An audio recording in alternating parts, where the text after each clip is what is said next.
Olá, primeira série, tudo bem com vocês? A nossa aula de hoje vai ser alguns exercícios sobre distribuição eletrônica e nós vamos corrigir o bloco 2, ciclo 1, tá bom? De Química.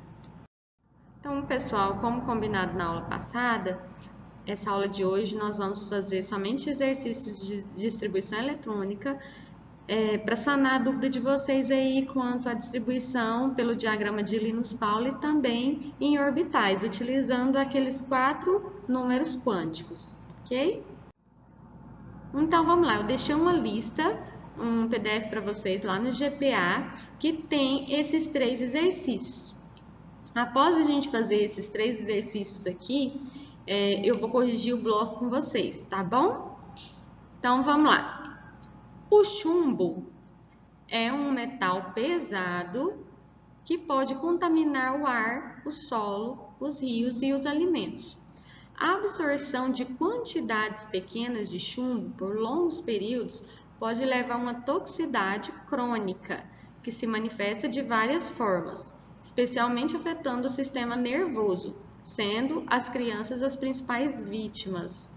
O número atômico, que é representado pela letra Z do chumbo, é igual a 82. E a distribuição eletrônica para o chumbo 82 é 1s2, deixa eu só pegar a caneta aqui. 1s2, 2s2, 2p6, 3s2, 3p6, 4s2, 3d10, 4p6, 5s2, 4d10, 5p6, 6s2, 4f14, 5d10, 6p6. Pessoal, lembrem-se, se você não consegue fazer essa distribuição aqui eletrônica seguindo a ordem correta, faça o diagrama como eu ensinei para vocês por níveis, coloca todos os níveis de 1 a 7,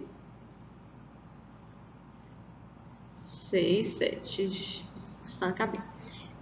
Coloca todos os níveis, sempre estude quantos elétrons cabem em cada nível. Eu sei que no nível 1 cabe 2 elétrons, no nível 2 cabe 8, e eu sei que no S só cabe 2 e no P só cabe 6. Eu sei que no nível 3 cabe 18, porque ele tem o subnível SPD. O S cabe 2, o P cabe 6 e o D, 10. O orbital 4 e o 5 cabe 32 elétrons. Eu vou ter que sumir aqui para mostrar para vocês. Cabe 32 elétrons, porque eu tenho subnível SPD, F, e o F cabe 14 elétrons. Então, o 5 é a mesma quantidade, 32, então eu só repito aqui os subníveis. Isso aqui é um dado que você não pode esquecer de forma alguma, senão você não consegue fazer distribuição de nenhum elemento. O 6 cabe 18, porque lembra que é uma ordem decrescente, ó? Ele vai aumentando e depois começa a diminuir de novo. Então, aqui só cabe 18 no D, no 6. E o 7 só cabe 8, né? SP. Então, pessoal, a primeira coisa, escreva o diagrama de Linus-Pauling. Escrever o diagrama de Linus-Pauling, trace as setas na diagonal para você saber onde você inicia e onde você termina, porque senão você não vai conseguir fazer a distribuição correta, ok? Aqui o meu não ficou tão bonitinho porque ficou muito apertadinho, né? Mas sempre aqui a última diagonal lá da pontinha que você fez, sempre vai ter só o 1s2 e o 2s2, eles vão estar sozinhos. Então, se você errou alguma coisa aí, você já consegue perceber.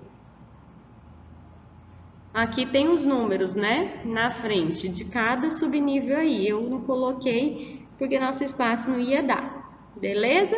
Então, desenhe o diagrama de Pauling para você conseguir resolver o exercício. Presta atenção. O que o exercício te pediu? para você saber quantos elétrons mais energéticos estão no subnível. Lembra que eu falei para vocês de camada mais energética? Ela é sempre a última que eu preenchi o meu orbital. É o orbital mais energético. O último que eu coloquei é elétron. No caso aqui do chumbo, ele terminou em 6p2. Vamos ver aqui, ó. Terminou em 6p2. Tá aqui, né? 6p2. 6p2 é o nível, o subnível mais energéticos. Quantos elétrons está aqui presente? 2 elétrons, que é a quantidade de elétrons por último que eu coloquei. Beleza? Pessoal, vamos dividir agora aqui. Vamos fazer a distribuição em números quânticos.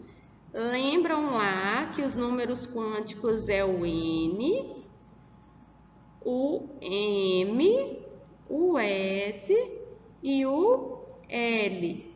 O L é o número quântico que está relacionado ao subnível. Qual subnível que terminou aí essa distribuição? E esses subníveis, lembram que eles têm 4 números quânticos?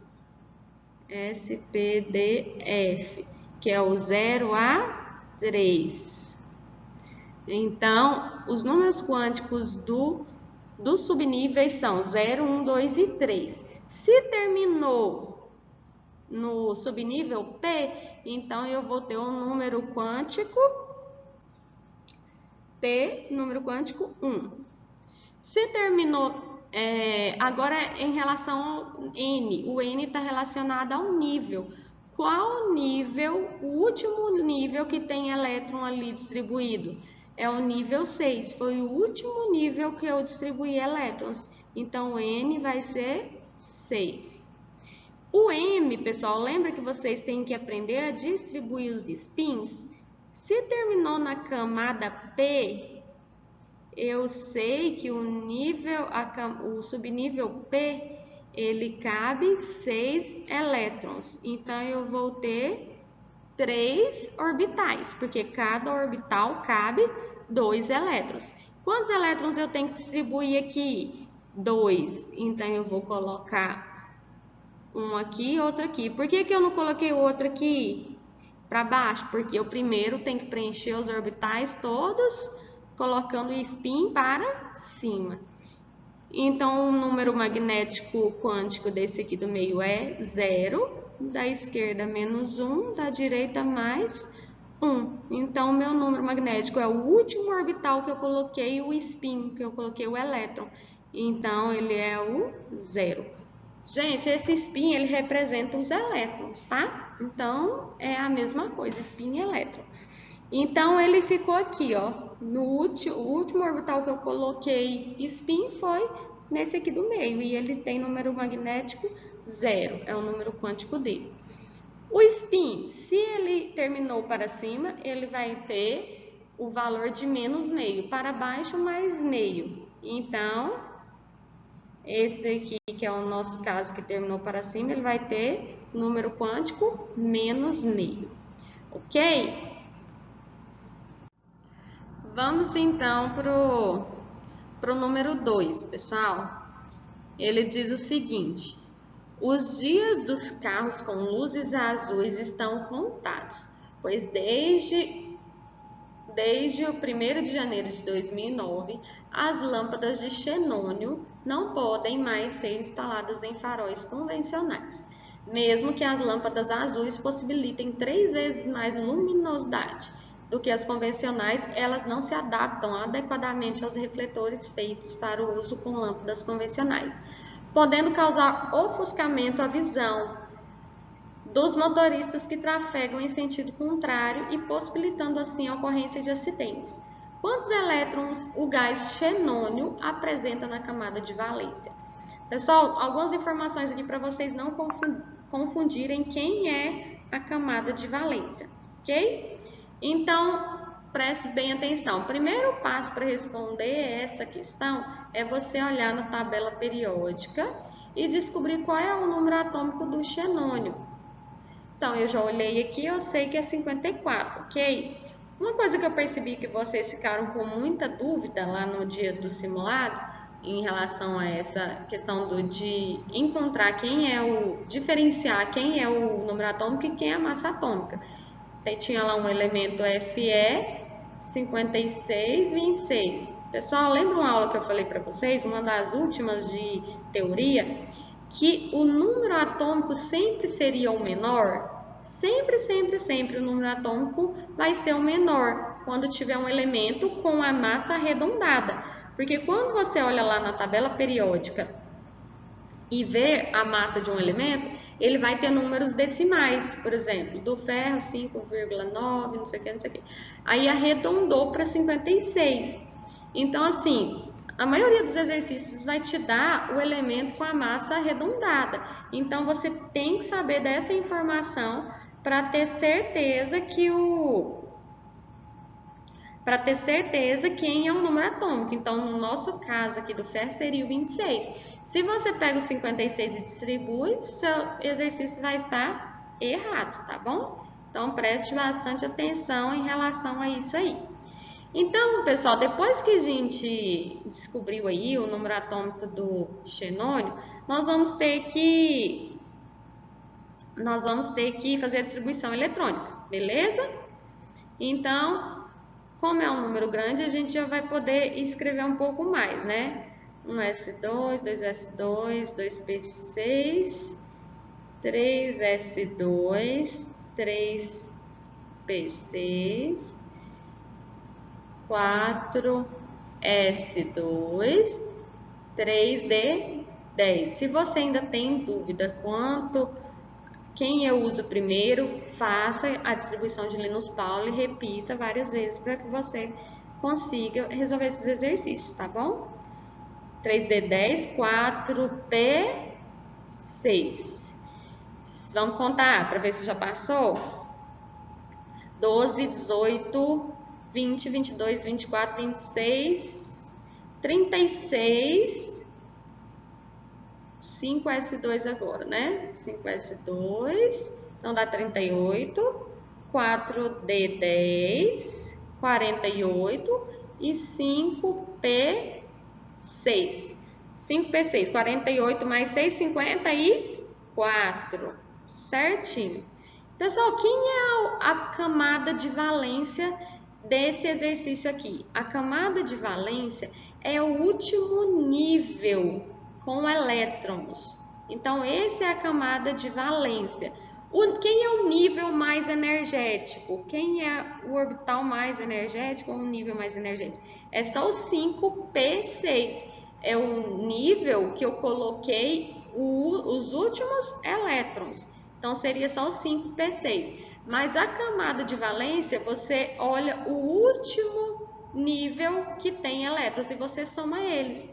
Então, aqui no S eu tenho 2, no P eu tenho 6, então eu tenho um total de 8 elétrons. Então, a alternativa correta aqui é a alternativa C, porque eu tenho 8 elétrons na minha camada de valência, que é o último nível com elétrons, tá bom? Que foi preenchido.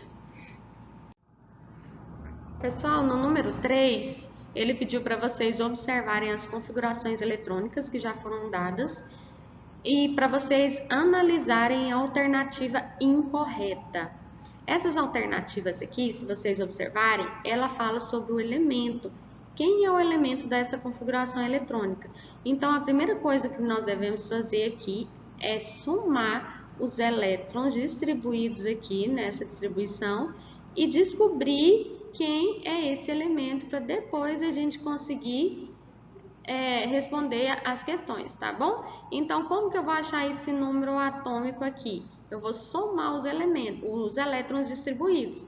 Nesse caso aqui foi 6, 7, 8, 9, 10, 11. Então, esse primeiro número atômico aqui é 11.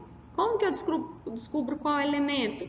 Eu vou lá na tabela periódica e olho qual elemento tem o número atômico 11. Se vocês conseguissem enxergar aqui, era legal, olha, nessa tabela grande. O número atômico 11, ele é o sódio, ele está lá no primeiro grupo da tabela periódica.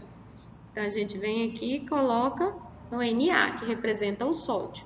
Esse segundo aqui, vamos contar também a quantidade de elétrons distribuídos para a gente conhecer quem é o elemento e qual o número atômico dele. Então, é só a gente contar. 6, 12, tem 6 aqui, 12, 14, 16, 17, 18... Não, peraí, conta errado. 6, 12, 13, 14, 15, 16, 17, 18, 19. Que eu estou confundindo aqui com o 2 do nível. Tem 19 elétrons distribuídos, ok? Quem é esse elemento lá na tabela periódica? Eu vou lá e olho quem tem número atômico 19. Aqui no caso é o potássio, que é representado pela letra K. O potássio é o elemento. Pessoal, quem é o nível mais energético do sódio aqui nessa distribuição eletrônica? Ele terminou em 3s1. Então, o nível dele é o nível 3.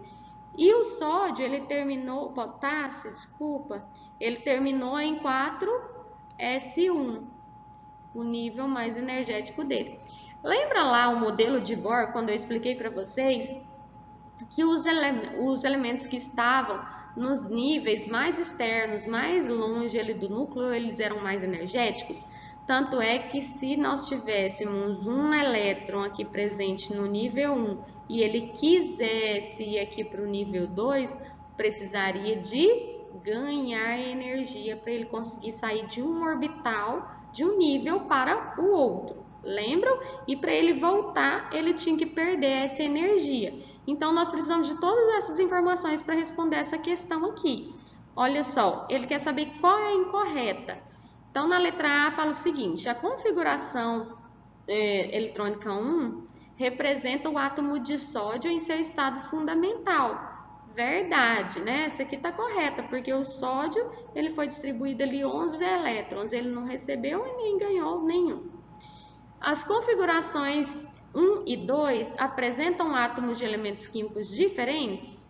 Com certeza, um é o sódio e o outro é o potássio, são dois elementos diferentes. Letra C. É necessário fornecer energia para obter a configuração 2 a partir da configuração 1. O que ele está falando? Se eu quiser pegar esse elemento aqui, tornar a configuração 4s1, eu vou precisar fornecer energia? Sim, porque ele vai ter que pular do nível menos energético para o nível mais energético. Então, vai ter que fornecer energia. Essa também está correta. A última aqui, eu vou ter que sumir para mostrar para vocês, fala que é necessário fornecer menos energia para remover um elétron da configuração 2 do que da 1. É verdade? Não, porque como a configuração 2 ela está localizada em um nível mais energético, então vai precisar de ter mais energia para remover esse elétron aqui, esse 1 elétron, do que no nível 3, que ele é menos energético. Então, a alternativa incorreta aqui seria a letra D, ok? Pessoal, vamos partir agora para a nossa correção do bloco, que vai ser bem rapidinho com vocês, tá? Só para vocês tirarem alguma dúvida, não continuar com dúvida daqui para frente. Então, vamos lá. Número 1 lá do bloco falava o seguinte: o processo de destilação da água separa líquidos com diferentes pontos de ebulição. Verdade, né? Lembra lá que a destilação a gente coloca mistura aqui homogênea no balão, aquece, quando atinge o ponto de ebulição, ele passa o que tem menor ponto de ebulição, depois vai passando. Então, isso aqui é verdade, tem relação ao ponto de ebulição, destilação. Como água e sal, isso mesmo, como a água tem um ponto de ebulição menor, ela vai passar, ela vai virar vapor, vai se tornar vapor, vai destilar. Esse processo não é utilizado em laboratórios, pois a sua função é separar misturas homogêneas. Gente, isso aqui está errado, por quê? Porque a função esse método sim é utilizado em laboratórios, né? Então, até nos laboratórios pequenos, como de escolas, a gente consegue fazer esse método de separação de misturas. Então, aqui seria uma alternativa falsa, porque aqui, ó, compromete toda a questão, fala que esse método não é utilizado em laboratórios, tá bom? Pessoal, aqui no número 2, pediu para vocês analisar esse textinho aqui, né? E responder a questão. Então, vamos lá. O ar atmosférico é uma mistura formada por 78% de nitrogênio, 28% de oxigênio e 1% de argônio e outros gases como gás carbono, certo? O N2 e o O2 são substâncias simples. Isso é verdade. Por quê?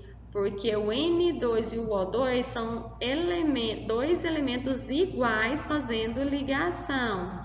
Então, ele tem aqui dois elementos iguais, formando o quê? Uma substância, porque a substância ela forma a partir de dois ou mais elementos. Essas substâncias são compostas por dois elementos químicos iguais, verdade também. A junção desses gases forma uma mistura classificada como homogênea. Então, aqui, se eu pegar o N2 e misturar com o O2, que é a mistura de gases que nós temos na atmosfera, ela forma uma mistura homogênea. No ar, você não consegue diferenciar quem é oxigênio e quem é nitrogênio, né? Então, aqui seria uma questão verdadeira. Número 3. As misturas são formadas por duas ou mais substâncias. Verdade? Verdade. Mistura tem duas ou mais substâncias, como é o caso da água e o sal, né? Peraí, que aqui eu dei outros exemplos, né? Eu tô dando aqui.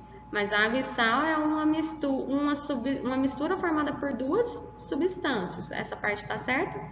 A mistura água, areia, sal é homogênea? Isso aqui é falsa.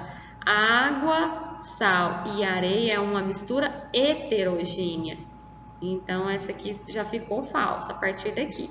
Nesse sistema, há duas fases e três componentes. Verdade, você consegue enxergar a água e a areia, só porque você tem três componentes, que é a água, a areia e o sal. Ela só ficou errada porque aqui está escrito que ela é uma mistura homogênea e é heterogênea, ok?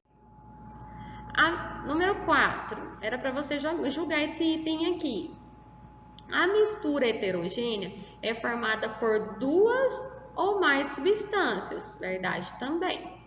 Nela é possível conter mais de 3 componentes, verdade. São exemplos de misturas heterogêneas, aqui era onde você devia ter atenção. Porque, olha, água e sal é heterogêneo, gente. Água e sal é homogêneo, né? Então, é errado. Então, aqui já ficou toda falsa, mas a gente continua lendo, né? Água mais álcool é heterogêneo? Também não. Se você misturar água e álcool, você consegue enxergar uma fase só. Então, é homogênea. Água e acetona também. Você só enxerga uma fase. Água mais areia mais granito é heterogêneo. Água mais sais minerais, homogênea. Então, tem muitas coisas erradas nessa questão. Nessas misturas, é possível observar apenas uma fase. Outra coisa aqui que está errada, né? Porque aqui tem mistura que a gente consegue enxergar mais que uma fase. No caso aqui da água, cadê, gente? Água, areia mais granito. Eu vou enxergar 3 fases. Vou enxergar o granito, a areia e a água. Beleza? Número 6. Era para vocês analisar aqui esse item para responder a questão. De uma forma geral, os métodos de separação de misturas baseiam-se em conhecimentos fundamentais, como as propriedades da matéria, o número de fases, que é o que eu vejo, aspecto visual, o coeficiente da solubilidade, o quanto ele é solúvel em água ou em outro solvente, e o tamanho das partículas dos sólidos presentes na miscibilidade. Olha, agora vamos lá para as preposições. A filtração é um método eficiente para separar misturas heterogêneas, verdade. Filtração separa mistura heterogênea. Quando essa mistura é colocada em um filtro, o líquido atravessa, verdade, e o sólido fica retido, verdade, verdadeiro. Um exemplo de mistura para aplicá-la é a água e o pó de café. Toda verdade, né? Então, número 6, verdadeira. Número 7. O método de decantação. Lembram lá do decantador? O que é menos denso fica em cima, o que é mais denso desce. É utilizado para separar misturas heterogêneas com diferentes densidades. Lembra? Separação por decantação é por diferença de densidade. Esse processo é muito utilizado no tratamento de água. Mostrei para vocês várias vezes lá a água sendo borbulhada e depois fica lá descansando para decantar, para separar o que é sólido do líquido. Onde o líquido sai pela torneirinha, o líquido que sai pela torneirinha nesse processo aqui, ó, de decantação, quando a gente vai fazer algum experimento no laboratório, é o mais denso, verdade. Ó, deixa eu mostrar para vocês aqui agora. Esse equipamento aqui é o decantador, né? Então, aqui eu tenho um decantador que eu coloco a minha mistura. Aqui, no caso, é água e óleo. Quando eu viro o decantador, esse aqui é a torneirinha. A água que é mais densa que o óleo, ela vai ficar embaixo. O óleo que é menos denso vai ficar em cima. Então, eu abro essa torneirinha aqui, depois de um tempo, né, de descanso, e eu recolho a água e vai ficar dentro lá do funil de decantação somente o óleo. Então, essa questão aqui era verdadeira. A destilação fracionada é um processo que consiste na separação de misturas homogêneas, verdade, né? Destilação, a gente separa misturas homogêneas de líquidos miscíveis, são aqueles líquidos que se misturam ali, né? Como é o caso do petróleo. Eu até desenhei para vocês um quadro várias vezes lá, como que faz a destilação do petróleo. Nesse processo, utiliza-se o termômetro para acompanhar a temperatura. Verdade. Por quê? Porque ele precisa identificar o ponto de ebulição de cada substância que vai passar. Pois o componente com menor ponto de ebulição é o primeiro que passa pela coluna de fracionamento. Verdade, verdadeiro. 9. Ao misturar água no estado sólido e líquido, é possível observar duas fases. Isso mesmo. A mistura formada apresentará dois componentes. Apresenta dois componentes? Água sólida e água líquida? Não, só tem um componente que é a água. E será separada utilizando o método de filtração. Então, o que está errado aqui é que falou que é dois componentes. Não é. Eu vejo duas fases, mas eu só tenho um componente. 9 fases. 10. Para vocês analisarem aqui, né, a situação, o processo para obtenção de vacinas inclui algumas técnicas de separação, como decantação, centrifugação e filtração, comuns na etapa de esterilização. Nesse processo, a filtração comum é realizada sob a ação da gravidade.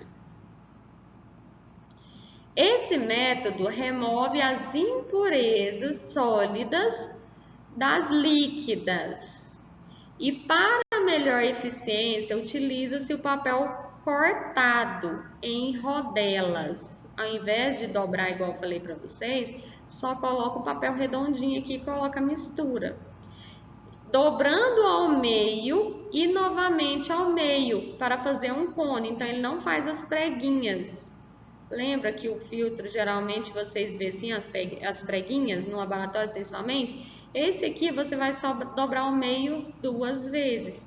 Essa alternativa é uma alternativa correta também, ok? Tá vendo que a gente utiliza um método de separação comum na vacina, para fabricação de vacina. A fluoretação da água de abastecimento público é efetuada através de compostos à base de flúor. A aplicação desses compostos na água de abastecimento público contribui para a redução da incidência de cárie em 60%, né? Reduz aí para você não ter cárie. O flúor é um elemento químico, verdade, está lá na tabela periódica. Ele está presente na tabela periódica, verdade. E seu símbolo é F, verdade, também. Questão verdadeira. Olha só esse sistema, coloquei lá a imagem para vocês analisarem. Um sistema composto por água, óleo e areia é denominado trifásico. Isso mesmo. Pois é possível identificar 3 fases a olho nu. Essa mistura é separada por um único método chamado filtração. Não. Você vai utilizar aqui decantação, tem que decantar a areia no fundo, né? Se você mexer ali a água, o óleo e a areia e já filtrar, ele vai passar toda a areia. Então tem que esperar decantar para separar completamente aqui a areia, a água e o óleo. Depois você pode usar a filtração. Lembra que eu falei para vocês? Pega a pipetinha e vai tirando o óleo. Depois tira a água também por filtração, tá bom? Mas primeiro usa o método de decantação, que é esperar a areia descer para o fundo. Então não é só um único método, é 2 métodos. O petróleo é uma mistura composta por gasolina, querosene, óleo diesel, óleo lubrificante e diesel. Para separar os componentes do petróleo, utiliza-se a destilação fracionada. Isso mesmo. Essa separação se dá pela diferença entre os pontos de ebulição, verdade, de cada componente. Aquele que tem o menor ponto de ebulição atravessa primeiro a coluna de fracionamento. Pessoal, quem estudou direitinho aí essa destilação fracionada, já conseguia matar aí 2 questões que foram muito parecidas, né? Sobre destilação fracionada. Ela tem a ver com ponto de ebulição, aquele que tem menor ponto é o primeiro a sair, é o primeiro a passar pela coluna.